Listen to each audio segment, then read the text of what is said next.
Cette rupture qui s'annonce avec cette dynamique de la gauche depuis des années, elle semble très importante, hein, en tout cas dans les sondages. Est-ce que c'est l'effet mécanique du parti au pouvoir, vous en parliez tout à l'heure, ou est-ce qu'il y a un peu plus que cela finalement dans ces élections Il y a l'effet mécanique, c'est dur d'être aux manettes, c'est dur qu'on soit à la gauche ou la droite, c'est dur parce que le vent de sanction vient très rapidement et la sanction est d'ampleur. Mais là, il y a plus.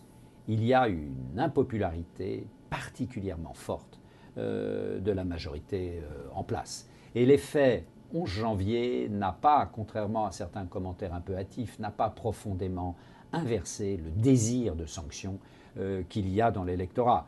Donc il s'agira certainement plus, plus que d'une défaite, hein, où au fond, voilà, la droite perdrait une dizaine de départements. Là, on va être beaucoup plus haut, et certains disent en effet que la perte de 30 départements n'est pas impossible. Si c'est le cas, c'est une défaite en race campagne, 30 départements.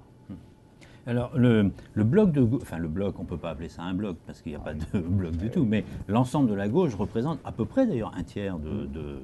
Mais bon, la différence, c'est qu'ils sont très éclatés et que le PS se retrouve donc minoritaire, très minoritaire. Mais est-ce que, si on inverse les choses, est-ce que ce n'est pas une chance au second tour de rallier des voix là où on le donne perdant au premier tour?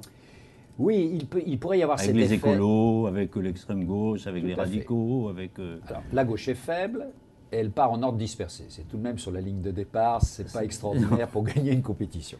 Et puis, il ne faut pas oublier la règle de 12,5% des électeurs inscrits pour figurer au second tour. Donc en effet, il pourrait y avoir une dynamique de rassemblement. Mais dans des tas de territoires, ils vont être privés de cette dynamique de rassemblement. Et pour qu'il y ait rassemblement, il faut accéder au second tour. Voilà, parce qu'ils ne seront pas là. Hein.